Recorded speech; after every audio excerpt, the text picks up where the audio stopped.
Et c'est l'heure de notre page des sports et on va commencer par du football et par les dernières nouvelles du mercato des internationaux africains. Bonsoir Alice-Laure. Bonsoir et on commence par l'international malien Adama Traoré en manque de temps de jeu à Monaco.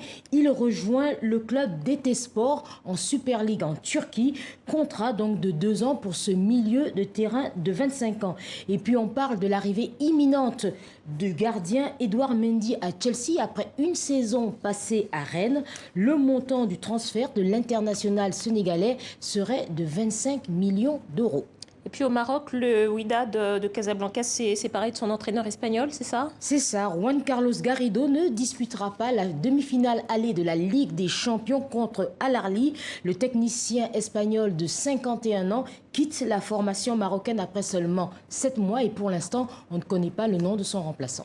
Bon allez, on va revenir en France, en Ligue 1, avec la victoire surprise hier soir donc de Lens face au PSG. Oui, victoire surprise et courte victoire des Lensois, 1-0 face au Paris Saint-Germain, amoindri par les absences de ses stars contaminées par le Covid.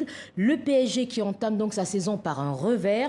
Une victoire précieuse pour les nordistes qui viennent d'être promus en première division. Immense joie devant les tribunes Bollaert, devant les 5000 supporters. Les recrues de Lens ont contribué à ce premier succès de la saison et le héros s'appelle Ignatius Ganago.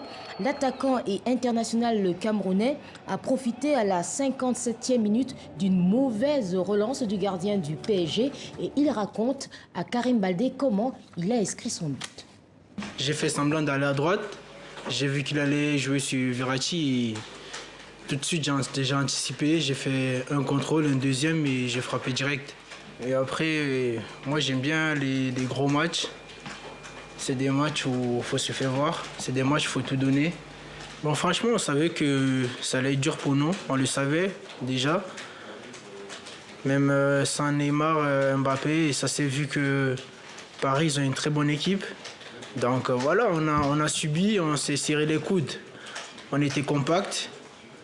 Et voilà, ça nous a réussi aujourd'hui. Et voilà, on va continuer comme ça. Alors cela faisait presque 10 ans que le PSG n'avait plus joué à Lens. La dernière défaite des Parisiens remonte à 2004. L'international et latéral gauche guinéen Isiaga Silla, qui était à Toulouse la saison dernière, savoure lui aussi cette victoire, mais il ne veut pas s'enflammer. Il s'est confié au micro de Karim Baldé.